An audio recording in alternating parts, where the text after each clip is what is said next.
Yo, this is In Facts Chats, and we are in our home, which is the Cube. It's London home for creators. It's for podcasters, artists, musicians, producers, all of that. It's all about recording your art and getting paid for it. Ooh, and if you want a free month at the Cube, all you have to do is visit thecube.com, QUBE.com. You'll see that down below, and enter In Facts into the referral field, and you'll get your first month for free. Cool, yeah. Sweet. Enjoy that. Bon appetit. My intuition's telling me I never listen to myself. I should probably listen to myself. That position I was in, if I'd have listened, maybe I could help. Okay, why are you dancing like that? Okay, anyway, you're listening to In Facts. Chats. And my name is Lemzi. That's Lemzi. I, the Gemini. And my name's Amelia Poamz. That's She's waved. Poamz. I'm just going to put the discllaimer out there. She's waved. It might happen throughout the episode. Poamz, the Pisces. And this is a podcast all for creative millennials to let off steam. And we'll talk about creativity and everything else that's relevant. And obviously we couldn't do this on our own, so hold tight the Cube for sponsoring us, which is London's home for creators. And big up New Motion right here in the background, doing all the behind the scenes, the production and the video. Yeah. Boom. Boom. Yeah, wow. I'm actually going to say as a disclaimer that I don't know where my alcohol tolerance has gone. It's been one drink. Because, no, I've actually had two. And you know what makes it worse though? I actually lined my stomach with rice this morning. That means there's literally nothing else you could do. I don't know. I just don't know. I think actually for a long time I've been pretending that I'm not a lightweight, and I'm actually a lightweight. To be fair, you did try Jan, didn't you? Yeah, I did. So Yeah. I did partially dry Jan. 2 weeks. I did some part where I didn't drink, and some parts that I did. That's not good enough, you know. I know. There'll be people listening like, Amelia, we held it down. No, like... I went to a Hack Baker gig, and obviously you're gonna drink when he's singing Cool Kids. You know what I mean? Yeah. I Hack Baker gig. I feel like it's part of the culture, innit? And then the next weekend, I just thought, well, I've already drank, so I'm gonna drink again. And the next weekend, you're just like, you know what? It's nearly end of Jan. It's a special month. It's my birthday month now, so I don't want to hear any shit. Okay. Anyway, so we're gonna start off. Normally we say, "How are you really?" But I actually wanted to ask you a question because this question makes me laugh, and I just want to know whether we align on certain things. Here we go. Go on then. So the question is. I hope you can remember the question. No, I can remember the question. Okay, the question is, what are some things that piss you off way more than they actually should? So, AKA your pet peeves. Pet peeves. Give me 3. All right, I'll give you 3. I have a list. Okay, cool. 3. Yeah. Cool. They kind of rank in like tolerance as well. Okay. So the first one's pretty light, and I think a lot of people agree with this one, which is I hate listening to any kind of project, EP, album on shuffle. I can't do that. Yeah. Someone plays it to me on shuffle. I'm like, what are you? Oh, really? I feel like I haven't listened to it. I need to go back, listen to it in the order that the artist gave it to me. I mean, it makes sense though. Yeah. Like the artist has actually put it in that order for a reason. Exactly. Why are you going to shuffle it? Track 7 for a reason. Yeah. Like, don't make it come to track. No. So yeah, that's one of my pet peeves. Okay, I hear you on that. And I actually did that yesterday in the gym, and I was just embarrassed. I felt really bad. You listened to the project on shuffle. Yeah, and I didn't realize until one of the songs kind of came back, and I was thinking, nah, that came back way too soon. So I thought, okay, cool. Okay. That's one of my things. Light work, yeah. That was light, yeah. Go on. This one's for my drivers, because I feel like drivers will get this one. Yeah, I get this. You just sit there for a second, my drivers. When your sat-nav is still trying to take you down block roads and one-way streets. Oh. I've come to try and pick you up as a passenger seat driver, that annoys me as well. I've come to pick you up before, and I've spent 30 minutes just trying to get back. And the most annoying thing is I know the roads are blocked, but sat-nav is still trying to do the matting of like, go here. But that's another one. And my final one might be a little bit controversial, but whatever. Oh, we like that. Like it, yeah. Controversy sells. My final one is I hate if a girl has just gone down on me and then she immediately wants to kiss me. Wow! That's a pet peeve. Okay. I'm being real. No, sorry. Say that again because I didn't know. If a girl has just gone down on me and then she immediately wants to kiss me in the mouth. That's a pet peeve of mine. Sorry, whoa. Is that what? I think we need that sat nav because we should have not gone down this block road. Why? What? Are we podding? What? So wait a minute. Oh Don't my kiss God, me we're in the gonna have to mouth. unpack this. Don't kiss me in the mouth immediately after. What's wrong with your dick? Nothing's wrong with my dick. It's fine, but I don't want to taste what's in my dick. But that's you. And I know people say this, but I don't want to. Like, it's the same way. If you're bleeding, I don't really want to like lick my blood, or if mucus comes out my nose, do I want to have mucus in my mouth? Oh my God! You know what? You're one of them. I am, unfortunately. I know it's childish, but at the same time, I'm like, I prefer not to do that immediately after that's just happened. Oh wow! There's so many things I want to say, but really. Honestly, that's just how, like, because I've done it before. Okay, so when it's the opposite way round and you've gone down on a girl, do you go to kiss her afterwards? Not immediately after. Okay, so also when you say immediately after, what's supposed to happen in the meantime? That she should wipe her mouth with a towel. No, do you know what it is? In my head, it's like, okay, you've done that, boom, straight to my mouth. If it's not like, okay, boom, a kiss on the chest or on the neck or so what? Should she anything, wipe on your chest? Anything before she kisses you? This is me being anything. Nah, do you know what? I'm the complete opposite. Sweat? What? You're straight into the mouth. Absolutely. But anyway. Nah, lie. We are joined as one. Okay. Do you know what? Mine are fucking watery compared to that. I didn't even go down that route. But okay, just to revert back. This is the pod. We got to unpack that. And then we say all other relevant topics. No, but we will. What, another episode? Yeah. Alright, cool. You know, we will unpack that. Okay. Okay, so lightly, what things that annoy me that shouldn't do are people that think that they're always super busy than everyone else. You know, like, oh, sorry, I haven't got back to you. I'm just so busy. I've got this to do. I'm just so... And you know when you actually think, are you busy or you just shit at time management? That's that shit that annoys me. That's a good question. I actually I'm just so super busy. Oh, because I've got this to do. That's and like do you something not? to hold on No, the but do you mental not as think well, that everyone being else is busy? It just actually annoys me a little bit, but I don't say anything because I'm like, it shouldn't annoy me as much. Second one is when people cancel on you only when you've hit them up to see whether the plan is still happening. So you know when it's like you've got something in the diary with someone, and then you go to hit them up. And you're like, oh, so just check it out. We still good for this year? Because no one said anything different. The last time we spoke, that was the plan. And now I've hit you up.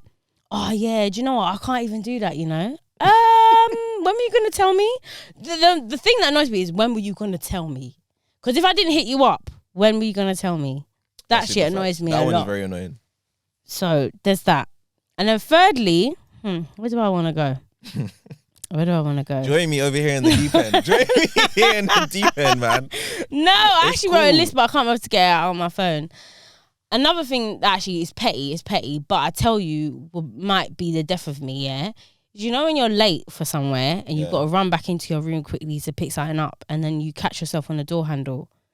No, I'm telling you, yeah? I'm actually telling you. Oh, shit. I'm actually telling you that will be the death of me because... You know how many times I've looked at the door handle and I'll be like, it's you that's gonna finish me. You know when your day, but you know when your day is going so badly already, and it's this tiniest thing of you're just trying to go into your room to grab something and you get jolted back by the door, by the fucking door. You know, there's been times I've actually spoken to the door handle, and I'm like, so what do you say to it? I'm like, you fucking. Literally got into war with the door hand. It's just staring back at you. Just and then my mom be like, Amelia, you alright? I'm like, don't you start, because everyone's gonna get it. That shit annoys me. But yeah, it's definitely not on your level, bro. We gotta talk about that one. I'm just in the deep end then. Cool. Yeah, because anyway. Yeah, no, we'll unpack this. We will. Unpacked, in fact. Yeah, we definitely will. Because I didn't know you were one of those guys. What does that mean? Is that a B&B thing? Or is that just... I mean, that's a kind of like, that's another thing. We'll discuss that another time. We'll get into that. You go into a category, a category of men that I didn't think you'd go in there, but it's cool. It's fine. I'll still fuck with you. It's fine. Anyway, we've got a guest today. Yes, sir. I'm gonna actually pat myself. I'll introduce our guest. We have a very special guest in the building today. Acclaimed spoken word artist and poet, sick battle rapper, and he goes by the name of MOAK, not MOAK. He always has to say that as well, because people do a mad thing. Come off and join us, my bro. Boom. So MOAK in the building. Welcome, MOAK, the poet. Thank you for having me. The battle rapper, the designer poet. How would you describe yourself? How would I describe myself? Yeah. Just as a multifaceted writer, really.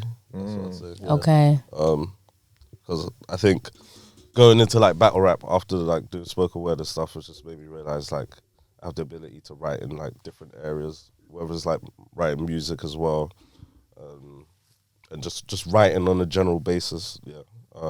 So that's why I describe myself like that, multifaceted writer. Multifaceted. Okay. Cover all grounds, innit? Yeah, I like A that. writer. So have you ever writer. considered rap? Why not rap music? I have, especially more so this year. I think this year I want to start making like proper music. Still have elements of spoken word and poetry in that, because I think that would just always be my foundation for everything. It's just, and that's what I'll always like, kind of want to represent wherever I go, whether it's in battle rap, making music, or anything else. Yeah. So yeah. Sick. Okay. So so if that's the foundation, like, why? Where does poetry, spoken word, all of that, where does that come from for you? What, in terms of like inspiration for writing, or just like Just in why terms did of, you like- want to go into Yeah. poetry?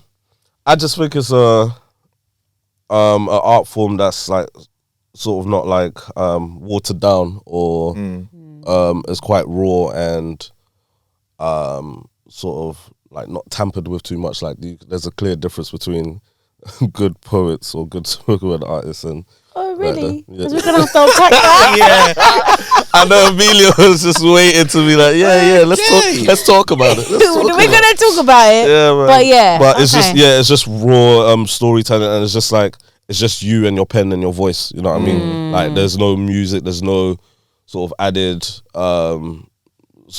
things to sort of accentuate your pieces or whatever. It's just like, yeah, this is me, this is my raw thoughts, this is how it's come out, boom. And then it's like, it's so relatable as well. I think not everyone could maybe relate to a specific type of music, but everyone can relate to poetry or like spoken word, just on a general basis. Like there's always a story for someone, kind of thing. Yeah. Or, like, you feel like it's its own genre, or do you think it's still a part of music? if it's still part of music, Yeah. no, I think it's its own genre. Yeah. sick. I think it's very separate from music. Obviously, you can add music to it to sort of elevate the piece or whatever. But yeah, I think if you need the music to elevate your piece and you can't perform that piece a cappella on a stage, or it can't have the same effect on the book, then yeah, I think it's So what would you say for you, is like your favourite poem that you've done? That best kind of like captures like your style. And basically if you had to like, let's just say there were sponsors in the room that are going to sponsor you, hella money, and they just need to hear one poem from you that is going to seal the deal on the dotted line, King Richard style. I watched that yesterday, but yeah, go on. That is very hard. It'd be between three pieces. It'd be between my piece called Mood, which is about like mental, like just like sort of balancing the pressures or expectations of people who want you to go down a different path than your creative path, and just how that kind of all impacts your mind and your self-belief and stuff like that. Because I think like that's the one piece when I do perform, like everyone always has something to say about it, or everyone can kind of relate in their own That's special the way. poem that I first saw you perform. Yeah. Okay. And, It's normally like my you said, intro finding piece, my yeah. feet has me You losing my mind. Come And I on, remember at boys. first, straight away, I was like, yo, okay. And Yeah, God man. works in mysterious ways. Yeah.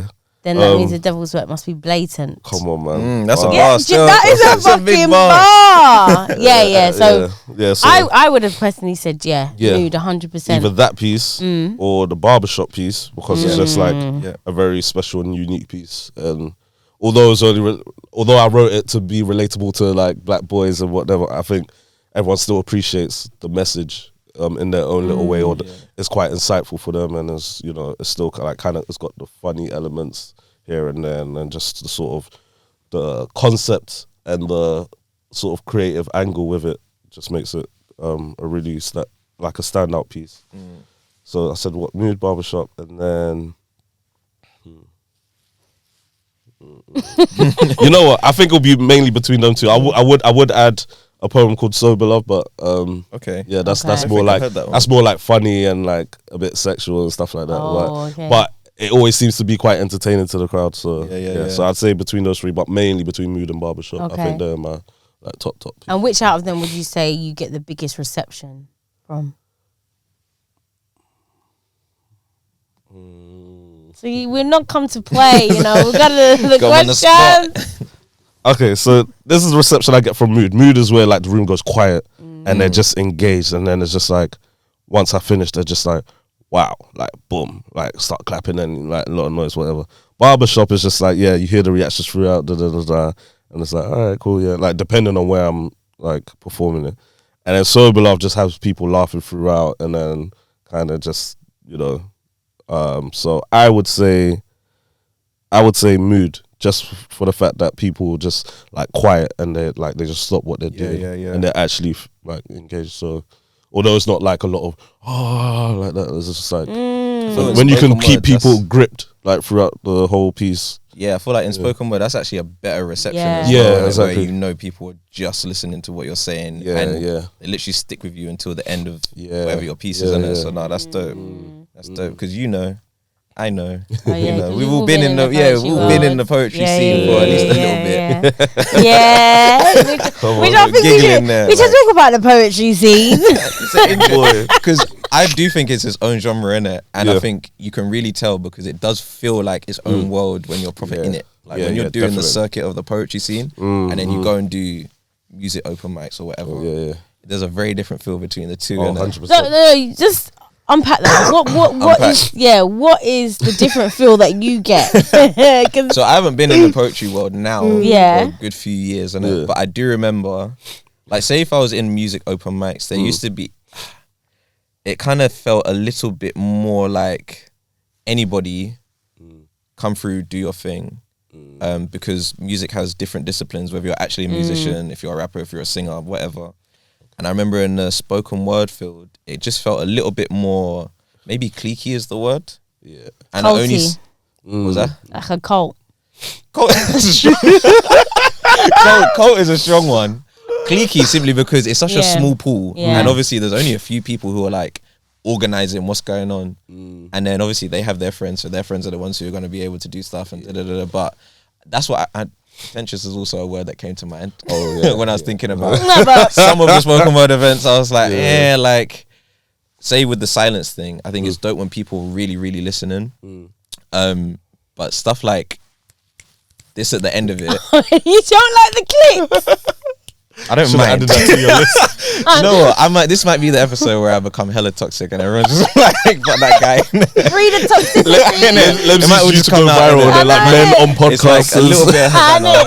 It's all gonna come out today, but yeah, the No, click but the thing, clicks are like the click thing just, I get like it's nice, but at the same time, when you have a reception in music and a reception in or this is just my personal opinion, reception in spoken word, I do remember the feeling of the reception in music felt more authentic, simply because people would make the sound they wanted to make, whether it was or woo or yeah. maybe click, but when it felt like it was orchestrated to click. Okay. I was like, okay, were you all doing this because we have to, or like because you actually want to do that? I see what you mean, but like I think still in some cases, like you get people who, like will click, but then you still get other people that will be like, whoa, jeez, or like they try to keep it subtle, but like they still like kind of bug out a little bit. But I know what you mean, like it's not a natural reaction, like You almost have to because I've performed sometimes. Or sometimes when I've performed, I've literally said to people that like it's okay, like make noise. I feel like you have to say that as a poet. Like it's fine to make noise, to cheer, to do whatever. Like you don't just have to click.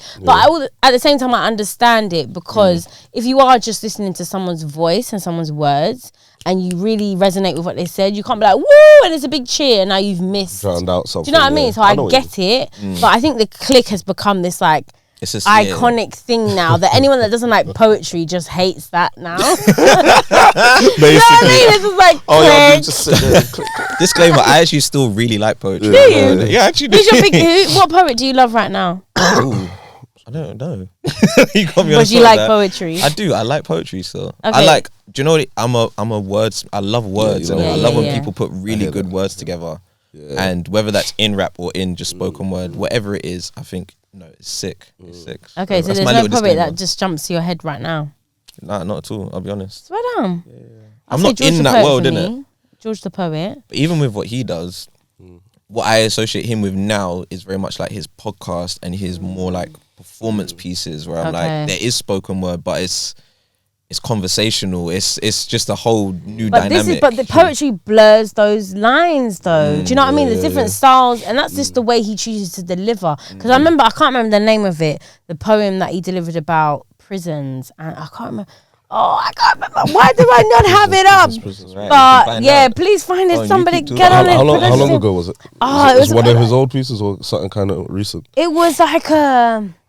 No, I wouldn't say it was recent. I watched it probably about 2 years ago, and he performed it, and it was about the incarceration system, and it was just dope. But that also, I feel like his style is very like it's conversational. Yeah, 100%. It's inviting. Yeah, It brings true. you in, True, which true, though true. does bring me on to the styles of poets that there are, and I feel like you resonate. Maybe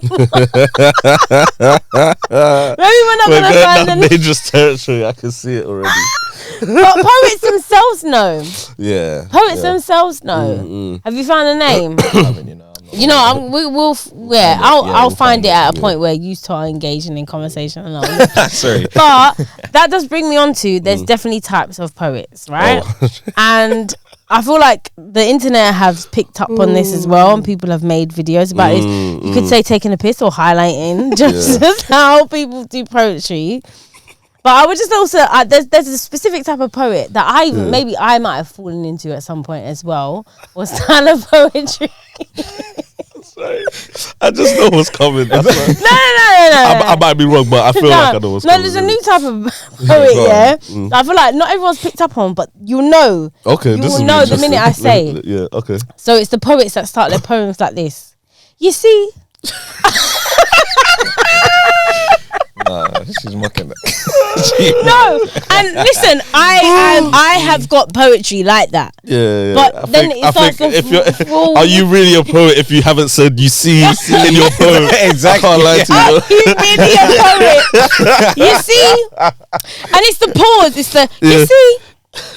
I used to be like da da da, and then it's something so relatable. And we're like, well, you see, something so catch. Yeah. It's the you see poets. And I'm Oh, gonna call you them the see you poets. see See poets. That is a funny one. And then we have the, I call them the ends warriors. Okay. I've actually coined Okay. a term for this Ends now. warriors. Okay. Yeah, the ends warriors. Because they'll be the ones. And I do it all the time at home. And adverts love these poets as well. And I rate them though. I still rate them, but it'll be the one. I was chilling on a council estate and I want to come around. And the thing is, no, but Boy. no, but it's the way that they'll deliver it. It's almost like parring on grime, and you want to be a rapper. But it's like I'm gonna say what I have to say because I don't really care. No, but and I call them like the ends warriors. And again, I feel like I fell into that at some point as well. I feel like you did, you know. No, I was one of them. You were thinking about No, when I you used was. to do poetry. Yeah. There was that poem called The Ends. Yeah. And there was What? another one I remember you had that was really like, shit I ever wrote. maybe it was Yeah, that one. it was you know? that one. Yeah, Well, I was just had very to like, say it how I was I'm gonna on say it. it. Yeah. It was like MC. And maybe because deep down I wanted to be a rapper as well, but I'd never be a rapper. But there's that kind of like there's so many styles of poetry. Yeah. There's the book poets. The book poets. Oh gosh, those are They're the your monotone favourite ones. voice. Yeah. Like as if your performance isn't already capped by the fact that you're reading, and then you're just reading it in a monotonous voice, and it's just like there's like covering your face with the book and everything. It's just like, bro. Is there like a stigma for that then? Because say in music, you can't really be on a stage and reading your lyrics on the phone or whatever. True. If you are, is that a stigma thing where it's like, you shouldn't be doing that? You know what? I think for some, I don't think it really is at the same time, because it's like some people just want to perform something they might have written yesterday or on the day of the event, and it's like, oh, fair enough. You just want to share it and get it out and see what kind of reception you get. But I think if it's something where you know it's like you're like a headliner or something, or you've been booked to be one of the main acts and you're reading off your phone, it's kind of like Yeah. That just show like lack of preparation. Yeah, and it's all professionalism, really, in my eyes, anyway. Like, I'm not And the thing, there's such a difference in how you can deliver that poetry when you're off the phone. Yeah, and I get it though, and the thing is, sometimes it could be a confidence thing, and I get it. True. And some people might be able to still deliver it in a way that is people can receive it in the way you wanted to. But personally, I think poetry is at its best when it's off book. That's 100%. Like, especially nowadays, the phone's worse for me. When you pull up something on your phone, it's just so Getting like, notifications. do you know what I mean? For me, I'm just please. But again, obviously, if you've just written something the day before, it shouldn't stop you from sharing it. Yeah, true. But for me, I kind of switch off in a way, because also you don't have the eye contact. Exactly. You don't feel the emotions as much, or like, you know, it's just I don't know. It's just capped. Yeah, it's and I don't really engage with it that much. I don't really. So it is stigmatizing. Isn't it? It's like, oh, God, you're reading. Come on, man, just perform it. Don't read it to me, kind of thing. Innit? Is that like, to you, the key difference between poetry and spoken word as well? Then, like, what is the distinction? So for me, spoken word is just like writing for performance purposes. It's not necessarily writing for people to read it, because it will maybe translate very differently when on paper, if that makes sense. Like, certain things might not bang reading it as compared to hearing someone perform it on stage. So for me, that's the kind of difference I make with those two. So I tend to say I should say more so that I'm more like spoken word than like a poet kind of thing. But I could easily be a poet. Like, I think some of my poems do translate well on paper as well, or if it was to be written down. So yeah, that's the sort of key difference, I'd say, between the two. Yeah. I'm sorry, we've missed out a genre of poet as well, which I feel like we just have to collectively talk about. To say, we can't away, we can't to say. Is that actually the one?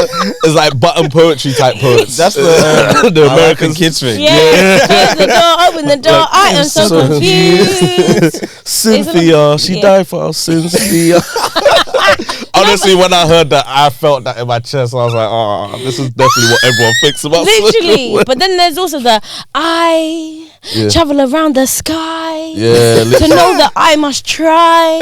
And it's like dragging the words. No, but just because you drag the word doesn't mean it's hit. Do you know what I mean? Like, it doesn't mean it's hit. And I've sat there and I've watched certain poets where I've taken away you doing the I, and I've actually just thought about what you're saying, and it doesn't make any sense.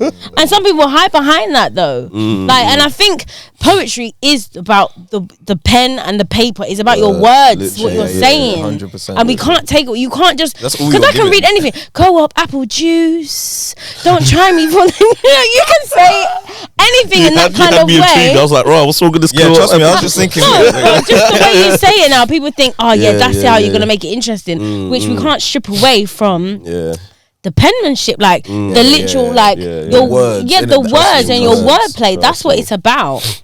And that's what I think it falls to. No, it has to, because that's what you're giving us. Yeah. It can't just be flow. Like, it's not spoken flow, it's spoken word. Like, what are you saying? There are some sick ones. So when people like take something like this apple juice and they make a whole poem about the green exterior made me feel envy, and then the white. Yeah, but that's the words. That's exactly the word. But when they can do that, then I'm like, saying and I feel like not enough poets are, maybe from the poets I maybe sometimes see or whatever, like, it's always about, I don't think poetry just always has to be about like social justice issues or that. Like, I think poetry could be about like fun stuff, and like, you know, that's why I love performing my poems, Sober Love, although it still falls under the category of like love and relationships, whatever. It's like a fun like side to it or something. And I think people could just make fun poems or interesting poems, like conceptual poems, or like, you know, just talk about something innocent that happened in your day, and just, I don't know. That was another reason why I came out of the poetry scene, because it felt like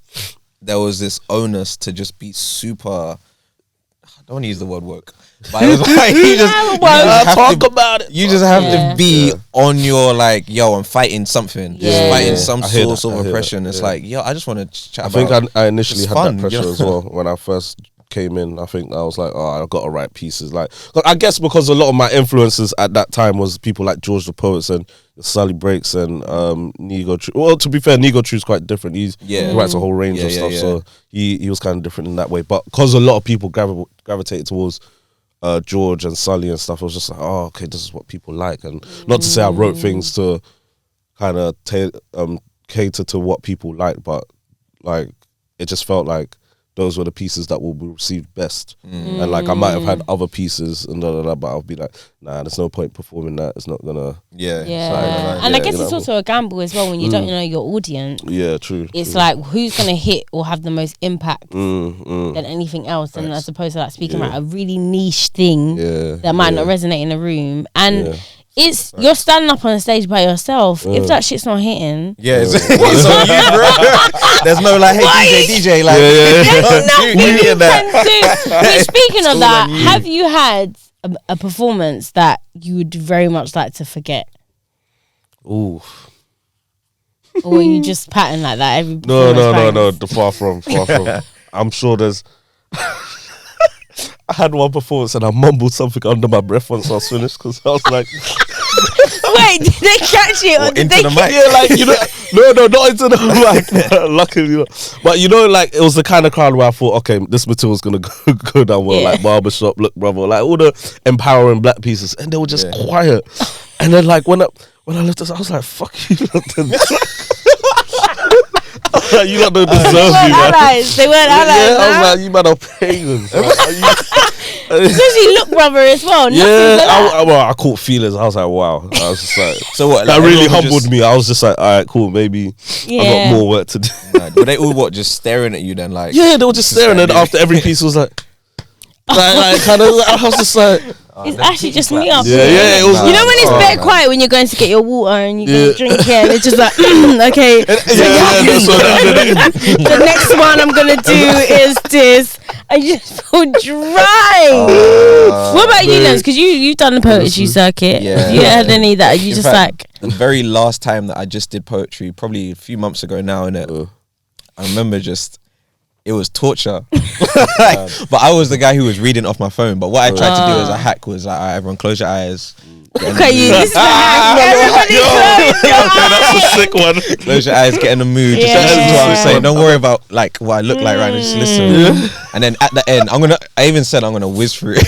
Like, I'm gonna do all the pieces back to back so you lot can just however you feel at the end make a reception. But I just remember reading it thinking, I just want to finish this piece. I just wasn't invested in these pieces that I'd written. And I remember there was actually some people on the side who didn't close their eyes, and they were like, just giving me a face like, what's going on here? And I was thinking, you and me both, man. Please don't remind. This is not going well. So yeah, that's what I'd like to forget. One time I scoped a venue in an event, so I got booked to like perform poetry, and I just took one look at the venue and I said, this ain't the place for poetry. No. You know when everyone just seems to think that you could just book a poet for the sake of it. Like, I'm not gonna lie, it was very much like in the thick of the ends, and it was like a community centre, and I think it was mainly around like it was like a pop-up event where they were selling like loads of products for stuff. But I was just looking at it like, this is not the place where I'm going to openly talk about very vulnerable things and it's going to be received very well. And they didn't have a stage. They kind of had me like just in the middle. Just sitting, just you know that you could just stand there and there's no mic, there's no, and I actually had to say, girl, I'm actually not going to perform here. Thank you very much, but it's not going to work. It's actually not going to work. Wow. Because people seem to think that they could just stick poetry in anything. Yeah, like this is a stopgap. Yeah. You have all this other stuff happening. It's like, just throw in some poetry real quick. Basically. And like I've been in scenarios where I've had to perform in awkward settings. Like we were literally in an auditorium, like listening to the presentations, and I forgot what the event was about. It was at a university though. So then after the talks was done, everyone started to leave the auditorium. I was like, right. So where am I performing? I just performed in the hallway where people were just hanging around. I was like, nah. That's disrespectful though. I was like, why is everyone leaving? I haven't. No, I'm telling you, people do not. We need a union for poets, you know, because wait. Because why do you lot think that disrespect is there for poets? Because that like. They can't ask an artist to go and do that. Be in the hallway and perform, while people are doing whatever they're doing, you make some sounds, basically. Honestly, literally make some sounds. It reminds me, like I did write a piece called Stand Up Poet. I've only performed it like a few times, so it's not my most well-known piece. But yeah, it talks about maybe like the lack of respect that poets get. But it's more so talking about maybe poets kind of being like underpaid. Rather than so yeah, it touches on poets being underpaid and poets not being respected, And you know, I say how like poets are kind of like doctors, they're preachers, they're teachers. Oh yeah, I remember this. Yeah. And then it's just like, delving into that, and it's just, I think there was a part in the poem where I was like, we should get as much respect as rappers and singers or all the other types of arts that maybe get catered to a lot more, like looked after a lot more. But I think they just take it for granted in terms of what we can do. They're just like, you've had it before, like maybe when organization hits you up and say, just write something. Just write something that's like uplifting and like inspiring, and it's just like, about what? Like, I can't just write for the sake of writing. Like, you know what I mean? Like, poetry is very much down to like kind of your essence or whatever is kind of going on in your life or what you're being inspired by. You can't just write something uplifting and inspiring. And it has to bang as well. You're not like that's the thing. Like comedian is going to go, hey guys. So I think the disrespect comes from taking the craft for granted and thinking that it's just so easy to just get up and write something. Exactly. And I actually feel like if we were to do a workshop and you gave someone a beat, they can most likely probably come up with something. But with poets, you're actually going from just nothing. You actually need to come up with something, and it's only you stood up there. That's your style. You are very much just representing yourself, and then they just expect you to just we'll fling a poet. Like I hate it. Fashion shows, we'll fling a poet here. Or we need a bit of diversity. Fling a poet there, and it's like no. Actually, you can just tell by looking at the event details and what's going on. It's just like, okay, so at what point did you decide getting a poet is going to be appropriate for this? Like, and half the time the audience are like, no, go to the bar.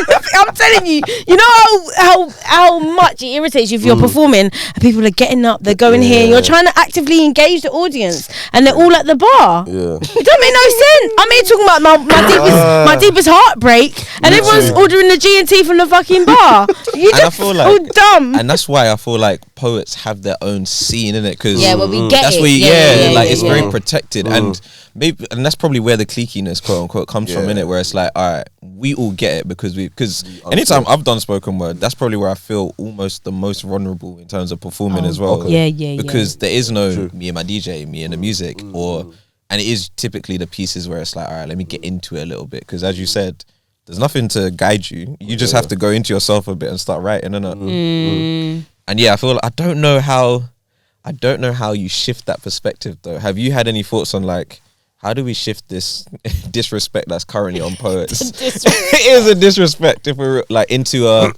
no, we're going to acknowledge these and make sure that poets, like, they get their 20-minute slot on the stage as well. Not just in the interval do like 2 pieces and then and they get their full payment. And they get the dressing room and whatever they need and everything else. I think it's down to a few things. I think number one, we as like poets need to be real about poets that should kind of be at the forefront and represent quality control, because sometimes we need a regulated field. Sometimes I see people doing sets or events at like certain occasions and stuff. I'm just thinking, it's true. Anyways, and then I also feel like we need to be more open about the business side of poetry and like asking for like fees and negotiating like our booking fees and stuff like that to make people know that like we're actually what do you call it? We have like value, sort of thing. I think also the content we put out needs to be more like consistent and professional, if that makes sense. It's like interesting. Yeah, like if poets put out more projects and quality projects and stuff like that, I think it would really like raise eyebrows or like sort of get people's attention and stuff like that. So I think that's also key. And I think was there one more thing? No, I think those are the key elements. So just more quality control.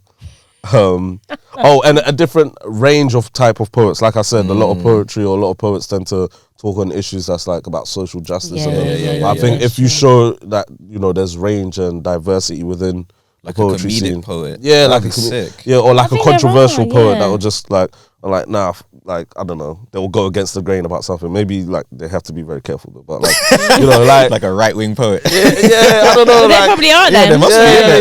I'll vote conservative. So what? Like I just feel like there needs to be that variation. So variation, quality control, more openness about you know, like booking fees and like sort of knowing your value and stuff and the business side of stuff. And yeah, I think those three mixed can help people sort of change their perspective on poetry. But then also there's just people that just don't like poetry. And I think that's fine. Like, you can never. You're never going to please everyone. yeah, I used to be one of those people in school. I used to hate poetry. Yeah. It's funny though. How did you get into it then? Koji Radical, I'll be so real. I saw him. Did I miss his name? Yeah, come Koji on. Come on, super Literally, I cold. saw him perform, and he done it different to me. Because the only poetry I knew really was the anthologies in school. Oh wow. And the only one that stood out to me was Benjamin Zephaniah standing on one leg. I like.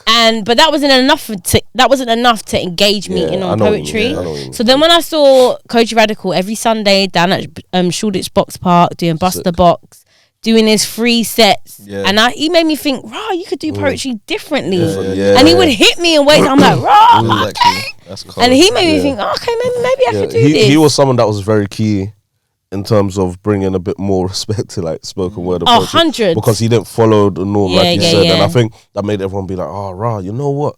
Like, why am I trying to follow this template? I can really be... Because there are probably some poets out there that feel like they want to do something differently, but they just kind of close-minded and feel like, nah, this is what everyone else is doing. This is what works, so I'm going to stick to that. And I think maybe there's not enough examples of varied type of poetry that give people the room to be more expressive and more creative. Sort of thing. So, but even looking at Koji Radical's career so far, he's gone very much into music now. Which is like, is that the only direction? That's the thing, because I was I was very much hoping he would like kind of stay on the like spoken word side of things and still kind of implement that in his music, and it just slowly just turned over into rap, and I was like, but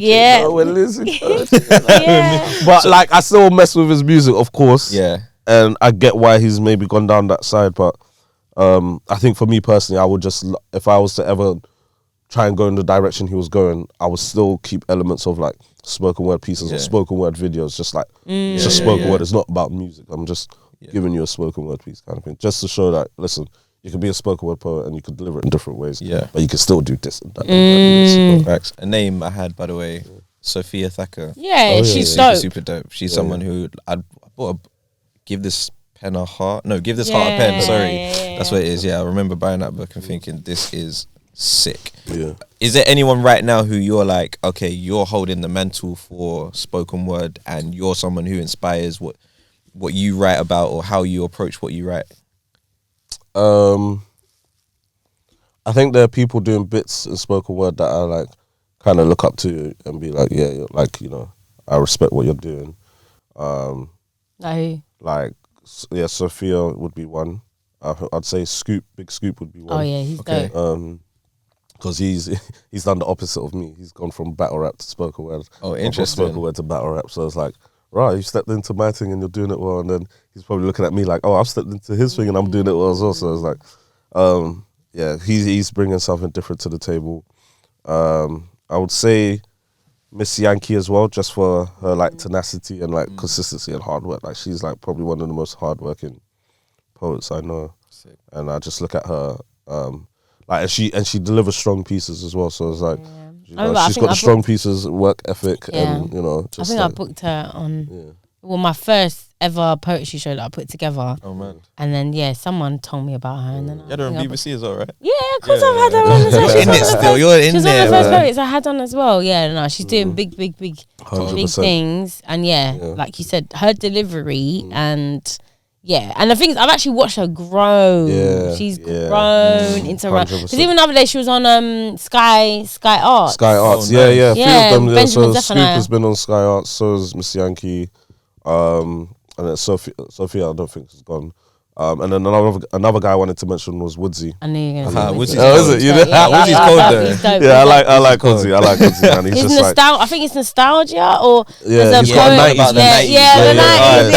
that one. He's got a 90s piece, Date Night. But he's kind of the one where he is delving into the subjects a bit more light-hearted. Yeah, you see what I mean? This is why he brings Yeah. something fresh to the table. It's just like, you're not just talking about heavy topics, like you know what I mean. And it's like yes, like I love it. And like he's actually sick wordplay wise, and he can rap a little bit, and he's just like he's just a cool guy, man. So I'd say Woodsy, Miss Yankee, Sophia, and Bit Scoop would be my main guys. Would you say there's any limits to spoken word in terms of like what it can do and achieve? Because we've seen with like Koji, he's gone so far where now he's an artist. Like he's gone into the rap even game. more gets into melodies and singing. Yeah, he's than singing rapping now. nowadays. Yeah, like he's really you know what I mean? into that, Like, which is sick. But I mean, yeah.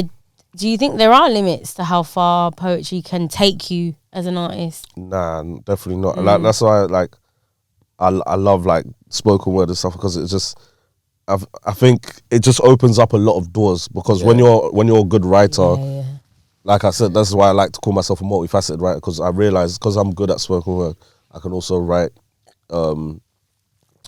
different types of art or whatever, whether that's battle rap, music or whatever. So that's what makes me think there's just like no limit, man. Yeah, there's no ceilings, man. Like you could do whatever you want, really. Like scripts, have you like ever gone into that? Scripts? Yeah, like nah, I think that sounds kind of long. I can't lie. that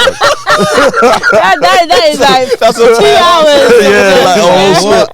Man, like I'll literally be like the beginning, middle, end, like one page. Like, like for instance, that's why I called you a designer poet, because you done that thing with Prada. Oh yeah. See? I remember seeing that being like, that was. No, but can we actually give a round of applause for that? Because seriously, that was super like sick. this is now. I mean, I've never seen something like that. Where like that's why I said designer poet, because now we're actually crossing with designer labels, but it makes a lot of sense. Literally, it makes so much sense. It makes a lot of sense. Yeah, design and art, or like like Lionheart. How did I not mention that? Oh, Lionheart! Come on, in that BBC, babes. Lionheart is another guy. So Lionheart, Woodsy, Scoop, dope. Miss Yankee and Sophia, but Lionheart, I like what he's doing with sort of like arts and galleries and stuff like that, and architecture. So like, he's someone who loves architecture and art and all that stuff. So he likes to tailor his poetry to the concept of architecture and building, and it's just crazy, man. And it's just like, you can mix poetry with art, and it's mate. Yeah, and I guess also though, it's like thinking about what do we deem as successful though, because when you go down these little niche routes, there's a lot of money in architecture. So you own that route as well. Exactly. Like, this is your thing. It doesn't have to be mainstream. I think it's poetry supposed to be a mainstream way of being consumed. This is the thing. Like I feel like, I guess the perceived success route for a poet would be to do what maybe Koje's doing or George is doing. Like you have to be mainstream, you have to be like on billboards and stuff like that and doing the madness, but not necessarily. Like I feel like as a writer or as a poet, you could even go into the music industry, writing songs for people, or I don't know, you could go into battle rap like me, or you could go into, I don't know, you could just go into many different things. And I don't think it means like if you're not having your face everywhere or everyone knows your name that you're not successful. It's just like, a lot of the most successful people in the world aren't really famous. Yeah, so you know what I mean? It's just like, but when you bang out your CV and say that listen, this is all I've done, it's like, okay. So this is what I mean. Like people need to be more open about things that they do, like even if it's workshops or because that workshop field can also be quite very fulfilling. That's what Miss Yankee does as well. Her poetry and fruitful. I don't want to say lucrative. Okay. I want to say fruitful. No, that's good. What would you say? I know you're gonna say a question, but I've got another. Go on, because there's a bag I want to get into. But go on. Your idea of success is for you in terms of what you're doing with poetry. What's your goals and aims? Oh, this question, man. I feel like. Well, maybe we need to get into it. Come on. What success would look like to me?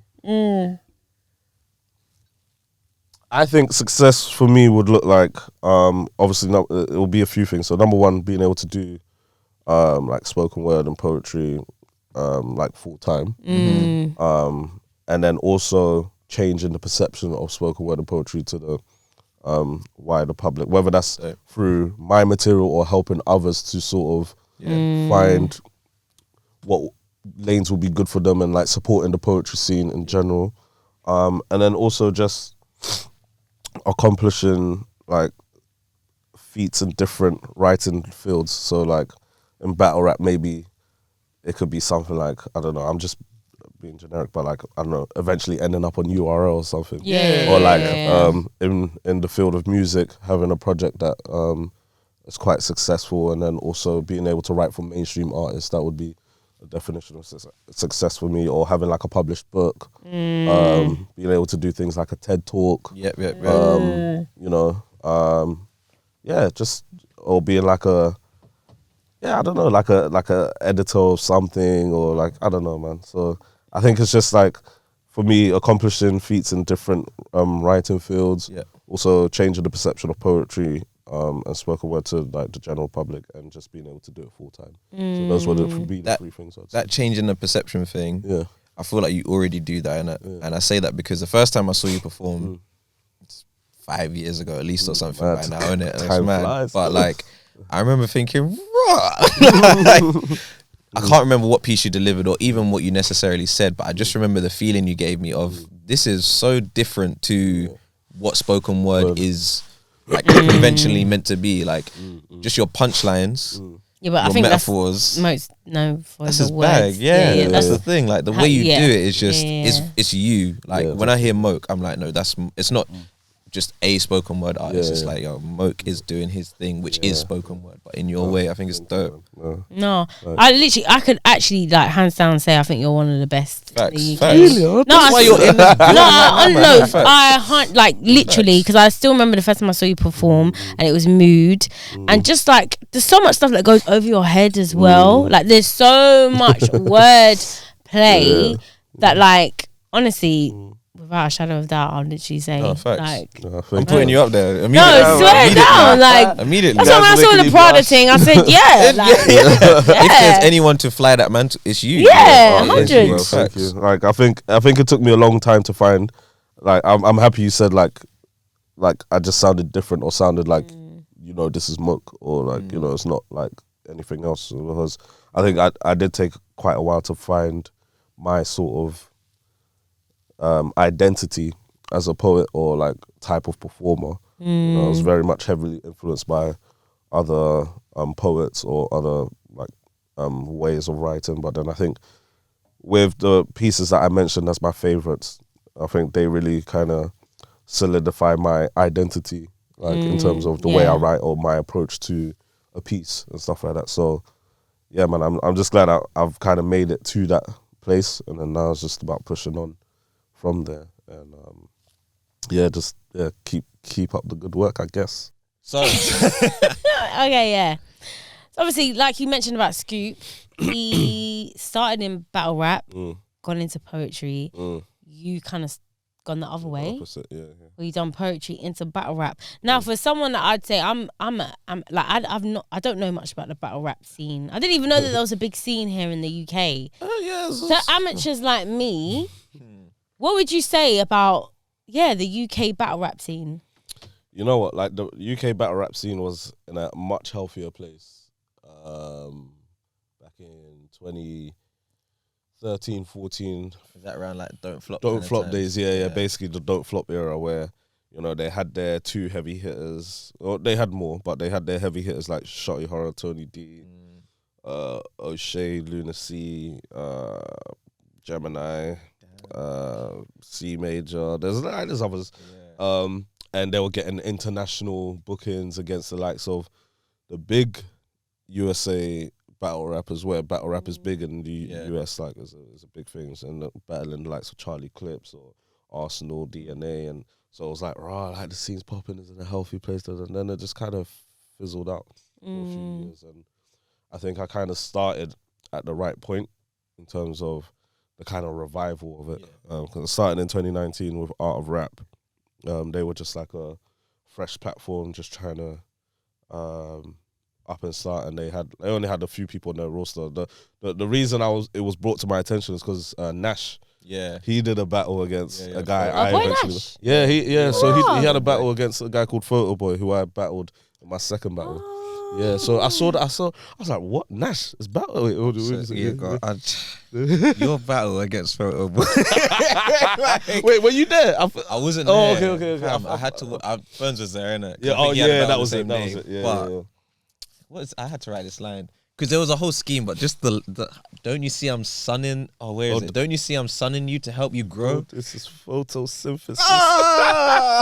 The reaction that Moak got, Bro. like, even from me at home watching it on YouTube, I was like, fam, honestly, The whole crowd was grabbing me. Everyone went nuts. Some guy fell over. Like, it was crazy. It was. So in battle rap, there's a thing called a haymaker, which is kind of like boxing, where it's like that's that one punch that knocks you out. Oh. That, like the battle or the fight is done. Like, Oh, You swear. can't come back from that. It's done. Yeah. It's done. What are you gonna say? Really? So what? The other person needs to just leave. To be fair, That would be better. well, he looked like he wanted to be fair, but like, it was just photo boy because he had actually a cold artist and creative. But he what is, you he did is, in that battle he was is, just he is. it was I mad. think, that was, when you take a heavy L and it's just like it's kind of hard to recover from. Yeah, it was one of them ones, but it was just a one rounder to be fair.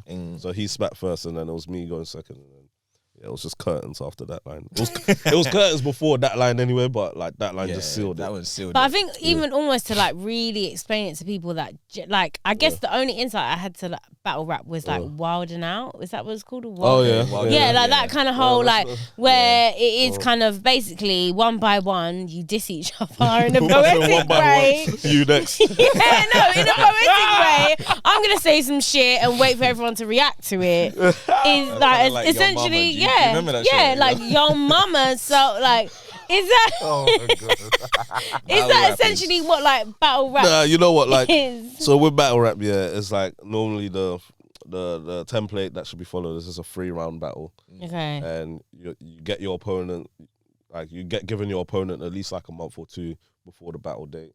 You got time to write and rehearse your rounds. Then you go and face off and see who comes out the winner. Really, Even that's a new-ish template though, because before it used to be. True. It used to just be on site. So Yeah, it's like true freestyle. because battle. Oh, like yeah. how many bars have you written? How many bars have I written? We're just gonna keep going back to back until I've got better bars or more bars than you have, kind of thing. That's like, crazy. that's like we're talking early 2000s-ish kind of feeling with battle rap, and then it evolved into what Mo just described, where it was a bit more formatted. Because it's kind of like if someone just sat here and started freestyling off the top of their head, it's like okay, it's a good talent. But if someone had something sick and prepared, it's just better. It's more entertaining, exactly. and we can go back And to it's back like- a bit more. And then you have to be so strategic with it because it's like, number one, you have to think about what you're going to say about your opponent. Number two, you have to think about some of the things your opponent might say about you. Oh. Think of defenses or counter punches like for that. And that's something I didn't learn until last year, to be fair. So I was just going in thinking, what can these men say about me? Oh, and the next minute they said some. And then what? one guy just finished me in one round. I was like, what? I was like, how's he doing this? No, give me one thing that guy said. Basically, so it was it was a battle last year. Wait, we're in 2022, right? Yeah. So it was a battle last year in February as well. I was facing a guy called Georgie Roots, and I was so convinced I was gonna beat this Don. I was like, I took one look at You were him. chatting bare I crap. know. I took one look at him and it's like, there's no way this brother can beat me. Like, are you mad? Like this guy. Someone said that he looked like Edna from what's the Incredibles. Incredibles, yeah. So I was like, I didn't say that. Someone else did. I found that funny, but I was just like, yeah, there's no way this guy. I hadn't seen anything from his previous battles to suggest that he could possibly beat me. So I was like, I'm gonna flog this guy. Fam. And he was like on the face off. He was like, you know what, Moak's a good writer, but I thought of some defenses to counteract what he might try and say to me. So again, who the hell thinks of defenses? Like, what does that even mean? It's like, I'm coming to attack you. Why are you defending? If you're defending, it means you know you're gonna get attacked. So he was just like, don't worry, you'll see. I said, all right. And then he drew me out as well because he wanted to put money on it. I didn't want to put money on it because I knew one of my rounds wasn't gonna be as direct to him as it should be. But like my pride kind of took over and I said, all right, we'll put money down. So we both put $350 on the line. £350. Yeah. But I told you, I looked at this guy and I said, there's no way he's beating me. Even with 2 rounds, I will beat him. I was that confident. Like 2.5, I was that confident. So I said, fuck it. Like he wanted to put more, but I said, nah. For the slight risk that I have with the last round, I'll lower it just in case. So I put $350 down. He does his first round, And it was exactly the level I expected of him. And I was just like, I did my first round, the whole room was shaking. I was getting gripped up, haymaker after haymaker. Like, Thrown about. and I was feeling myself. What's that meme again? I was feeling myself. I was like, yeah, I got this, fam. That £700 coming to me, fam. Like, I was like, oh, fam, his second round, he was like, MOAK, I know you're a black activist, right? Da da da da da da. Da, da, da. And he said, but how is it that you leave your activist ways and kind of put your morals aside for some cash? And he said, you took a project with Prada and da da da, and they were known to do racist da da da da. And I was just like, oh wow, he pulled you out on that angle. Yeah. I was like, wow. That was a Twitter and I was drag. like, as a white guy doing that in the room. Oh, he's a white. You didn't mention he was a white guy. Yeah, he was a but like, he was clever to do what he did because in that room, in that moment, people are like, "Rah, you're really having the white guy call you out." Yeah, that was some Samuel Jackson. You got pulled in I was there, Django vibe. And the funniest thing is, my second round was about to touch on race as well, but he beat me to it, and he like sort of dissected it, and he was saying something. Oh, I'm trying to think of one of the lines he said. He was like, he was like, MOAK wrote a piece about black queens but sold out like Black Friday or something like that. And I was just like, I was like, what? Pew, pew. I was looking at the card like, who wrote this for him? Who wrote this for him? He's got a ghost rider. He's got a ghost rider. Yeah, and so after sold he did like that, Black Friday. I was rattled. My second round, I was shaky. I was just like, I was saying what I was saying, but there was no bass in my voice. I didn't it was a real chess move. It was a real chess move for that moment, but you can obviously dissect his round and find a lot of problems with it. But you probably learned a lot from that, innit? Oh, you probably 100%, thought, I've got to do my 100%. background checks on these people. Yeah, 100%. So ever since then, it was just like, it changed my mentality. And then I had a battle with a guy called Rivers, and he was like a vet though. Yeah. He was like very experienced. So because me and Georgie kind of started around the same time, so me and him were kind of on the same level in people's eyes, sort of thing. Can I ask though, like after you've been kind of dragged like that, is there any ever beef that kicks off? Swear that, like some people don't have the emotional capacity to handle it and realize this is just art, and it's just yeah. But it is super rare though. Huh? It's super rare for people to like kick off. Yeah, it is. It depends what they're talking about, to be fair. Like, some people are ruthless to talk about your relatives and maybe relatives that have passed and stuff. So I would never. So even with you, just say like you've been dragged like that.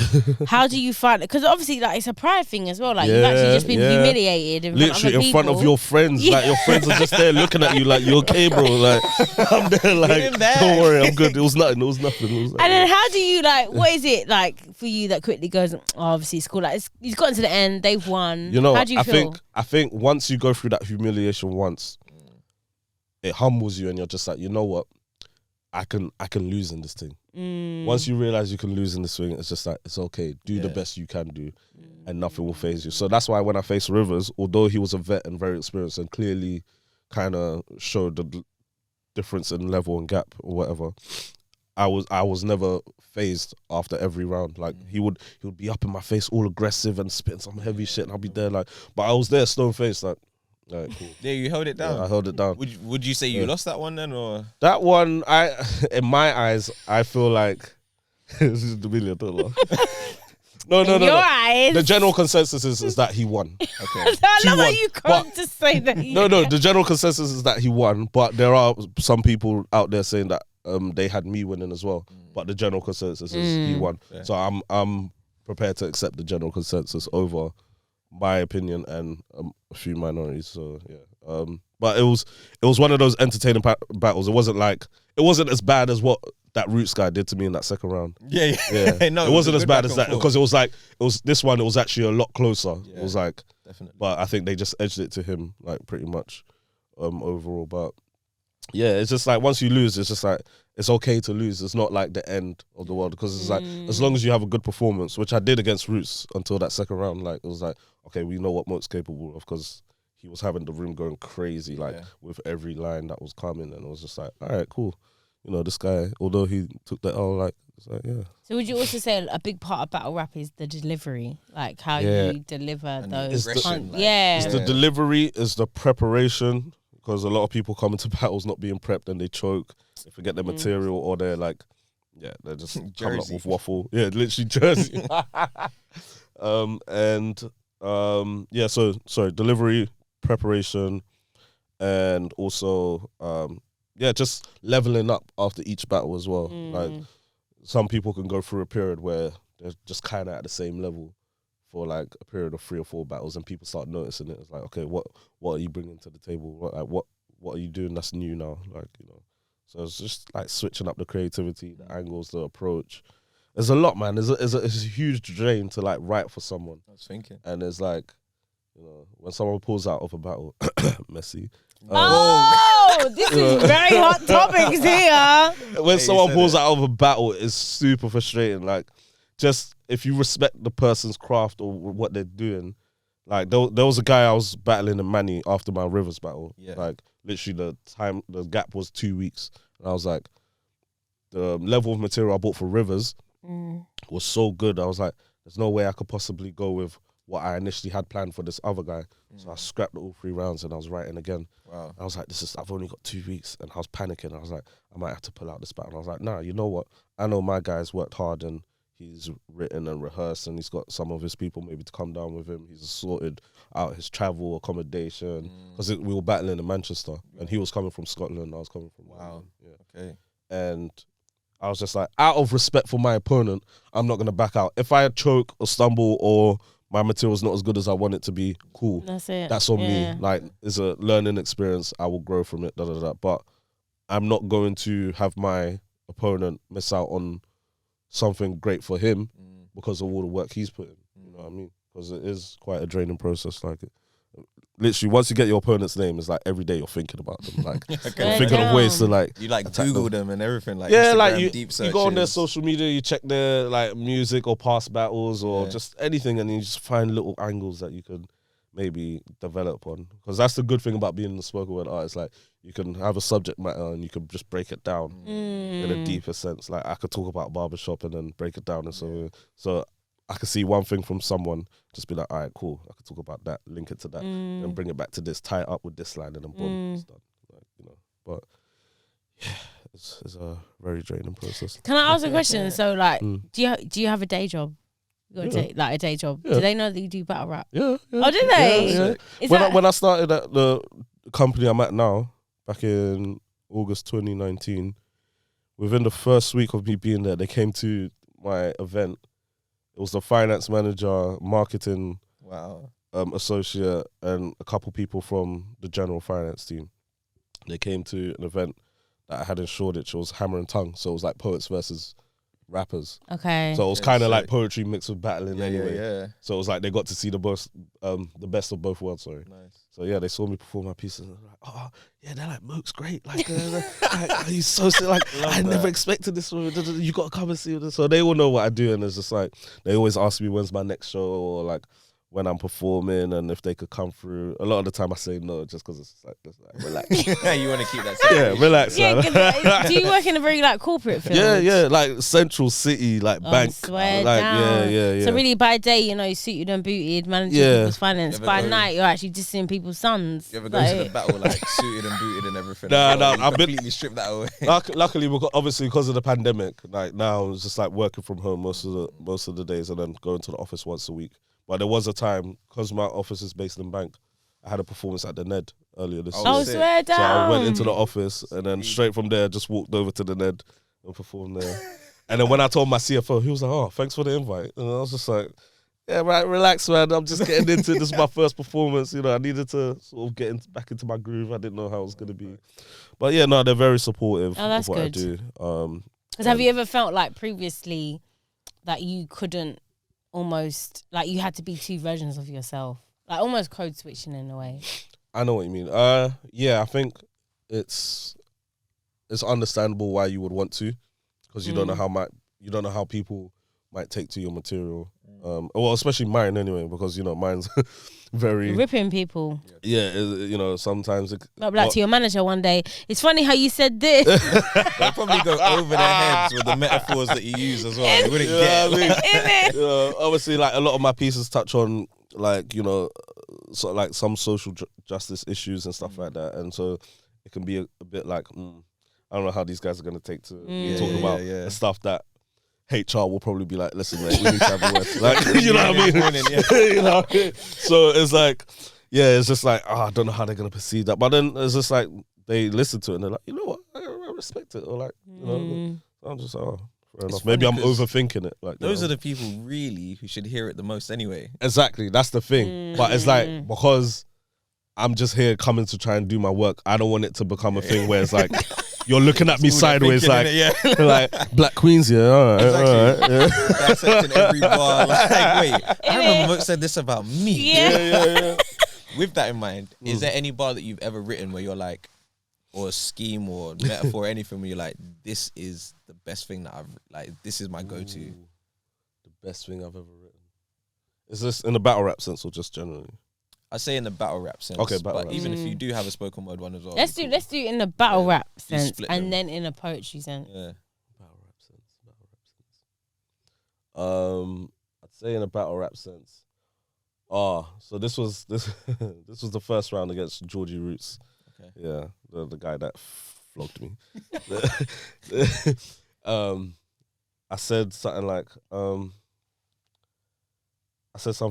I'm not a wordsmith, I'm a wordsmith in Western. No need to draw for the weapon.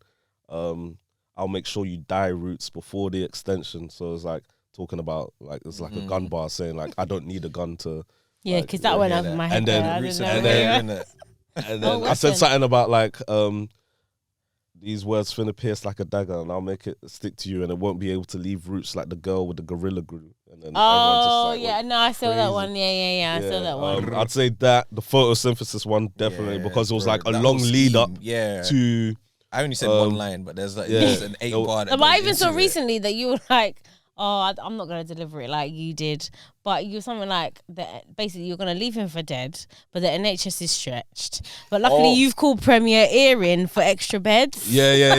Because the league was called Premier. I delivered that quite well. Yeah. You did well. I can't lie, you did well because you remembered it better than me. It was like, because the league I was battling was called Premier. Premier battles, innit? So I was like, it was kind of like a reference to another battle rapper called Lux. He was like, Harlem Hospital got to get them better, And so I was kind of playing on that, and I was like, I told Premier, that's why I bought Premier in to get the extra beds. Yeah, because the NHS is stretched. I said, right then, okay. And I think also in that battle, I said something along the lines of, how this guy flopped in a battle during like the COVID era, so there was like no crowd. No. And then I went on to say that instead of getting carried by a whole crowd, you ended up getting carried by a group of 6 because that was the COVID restriction. But it was like a group of 6 as in 6 people. Come on, yeah, this is what I mean, though. It was just like the COVID. And obviously you think like, Jeremy carried by what's Roddy Rich? Don't want to be judged by himself, but carried by 6. But you're not really getting carried by 6. It's because you've been judged by 6. Boris, This is why I'm not in battle rap, because I have to break it down to people like that. Explain it. Actually, I think my favourite scheme was against Reckless, actually. It was a whole computer scheme. Yes. It was a long scheme, so I can't remember it word for word, but it was just a whole computer scheme talking about CPU. I'll tell you the words I use: CPU, monitor, no need to talk like a mouse, but when will it click? Like, and then it was like, I remember this. And then saying Reckless, he's hardware. I just can't compute it. That's how I've ended it all. And it was just like, it was mad. I think that has to go up there with my favorites. I can't lie. Yeah, no, that was crazy because I don't even know where that came from when I was writing it. I was like, everything was just slotting in and making perfect sense. I was just like, what? How's this happening? But I feel like this is literally that is such your style of even poetry though, because even like. So I've written some of your lines down here. Jeez. So in Tomorrow's Promise, which was very much about lockdown, you were like, human contact is becoming alien, and I feel like you're very quick to like, you almost have these. Your one-liners almost like they're the punches, and you're like, and this is more about police brutality, where you're like, black and white cause grey areas, black and blues cause bruises, and I was like, do you know what I mean? Like, you're very. How do we get to that? Do you know what I mean? How does a person like me start writing like that? Now he wants to click. Now I want to click. Hey. See? You It makes anti- sense. Yeah. It makes sense. How do you like? That's real wordplay. I think, you know what, yeah, I've realised my brain works in a complicated way. So, like, with a lot of tasks that other people will find simple, I would overthink it, innit? And then with things like words, I think it translates into how I look at words. Like, I overthink the word and all the little subject matters that are associated with that word. So it's like, human contact, what's the opposite of human? Alien. And then it's like, okay, cool. So what am I trying to say here? Yeah, human contact is becoming alien. And then like, I think the next line further from that in that poem was like how everyone was talking about COVID coming about because of like 5G network. Oh, 5G. So I was like, what was it? What was that thing when people were laid off work but they're still paying them? What was that called? Furlough got me thinking about money different. I'm just trying to gather me and my 5Gs and make a killing off our network or something. I don't know, like you know what I mean? Like, you know, so it's like, all right, 5G network. Yeah. People thought it was killing people, so how can I spin that now? I was like, I'm gathering me and my 5Gs. And are making you a very killing much for- like a contemporary writer? So whatever's going on. I like to. Let me pick on that. I think you could tell through, number one, my battles especially, and then also some of my writing. Like, I tried to focus on kind of what is accessible to a lot of people. So I use references and lines that, because you know, like a lot of people like to make very niche references. Like they'll talk about a series on Netflix in their bar, and it's just like, I haven't watched that. Like, Like, I don't know what you're talking about. Like, it has to be a real big show that you know at least 90% of people watch. Like, if it's not something like that, then I'll try not to get into it too much. So I just draw inspiration from things that are literally very relatable to people. So current events like COVID, obviously, everyone could relate to that. And just keeping things fresh and current. Because it's also about like documenting what is kind of going on at that moment in time. So when people look back on it, they'll be like, oh yeah, I remember when that was going on. And so I get what he's trying to say there. Or like, you know, I can see how that was powerful then. And if it's still remembered now, then like I still like kind of quite resonates. So yeah, it makes sense. Yeah. So that's sick. So we're at that point. I'm not gonna lie. Have you got one more question? One last question. I think I'll round it up though. Because we're at that point. What do you want to like? Which area do you want to flourish in more? Poetry or battle rap? That's a good question as well. whichever pays more. I'm joking. Jeez, give me that money. Really true. Give me that money, innit? We're trying to live out here. Real talk. I think spoken word is always going to be like baby kind of thing. So really and truly should be that. But I think if battle rap helps give me the platform to flourish in spoken word, then I'll obviously keep pushing that until I can come to a point like, you know what, I want to go back to spoken word or making music and stuff like that. So I think I would always say spoken word because that's where I've come from. That's what's helped me do the things I'm doing now, and that's what I kind of owe it to. So I'd say spoken word. Yeah. Nice. Amen to that. Spoken word. Amen. All right, so we're at a point of our show where it gets towards the end, and we have a thing called in facts or in opinions, where between us, we would all share either one fact, a quote that we really, really love, or some sort of opinion on something. So if you have anything, whether it's a reference to like, oh, go and watch this or go and listen to this as well, please let our audience know. Okay. So what, I have to tell you a fact and an opinion? No, just either. one. Just one. Either. Yeah. Fact or an opinion. We can start with Lemzi if you Yeah, want. yeah, to yeah. work Let's- round because you kicked this off. Get me time to warm up. Here's a fact. Battle rap has its origins from the slave trade, where there used to be a thing where slaves used to go back and forth that was called the dozens. Oh, so. And it was essentially how they would like almost debate, but it was pretty much a battle in it, and they'd pretty much rap as well, because it would be quite poetic in how they went against each other. But it stems all the way back from at least there, if not before there. But what we know is this thing called the dozens, which happened in the transatlantic slave trade. Right. You know, bro, I think that's the best thing you've ever said on this. What mean? Wow. They get every episode, not even. No. I really love that you done. Yeah, I didn't know that. Did you know that? I never knew that. Now, if you hear me say that in a battle, Jeez, he's gonna be making money I'm out a of spin. that. I'm a spin the narrative. Jeez, innit? You better done out any colonizer in that space right there. I can't lie. You might have given me the incentive for my next. No, that's why we're here. I'm gonna start dissecting that. And, oh man, Jeez, okay. Lemzi, thank you so much. Right, that was a mic drop there. I don't know how to follow that. Okay. Well, mine would just be an opinion of a music recommendation that I recommend anyone should listen to. They're a band from Texas called Krungbin. Okay, you might have to No, slow down. I need to actually. Slow down, Right. So it's spelled like KHRUANGBIN. They're performing in London, actually in April. And also part of Cross the Tracks Festival coming up this year. But Krungbin, honestly, their music, like, you just have to listen. It's like a mixture between like kind of soul, Texas, kind of like country music. But like, if you're a writer or if you're just generally a musician and you need that inspiration, Krungbin. My favorite song by them is called Como Te Quiero, which means how I love in Spanish.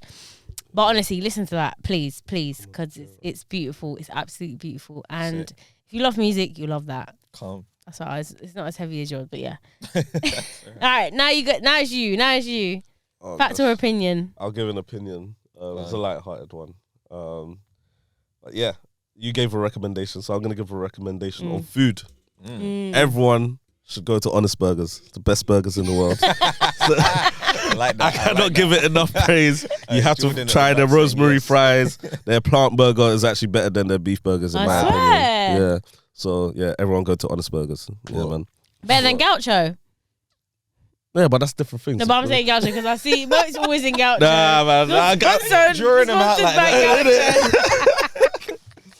Yeah, if anyone Valentine's or whatever, yeah, go Gauchos. Yeah, it's definitely nice settings. But if you want something light, Honest Burgers, not bad. That's for the week after Valentine's. Okay. True. Okay. Well, thank you very much for coming down today, Mo. Where they can find you as well, yes. Find me on all social media platforms at MOAK_TP. Website is also www.mookonline.com. Yeah. Jeez. Excellente. Thank you very much. Big shout out to the Cube one more time. Shout out to the Cube. Big shout out to New Motion. Shout out to you, bro. Shout out to you, sis. Thank you. Come on. All right. We're there. See you next episode. Somebody press. I never listen to myself. I should probably listen to myself. That position I was in, if I'd have listened, maybe I could help.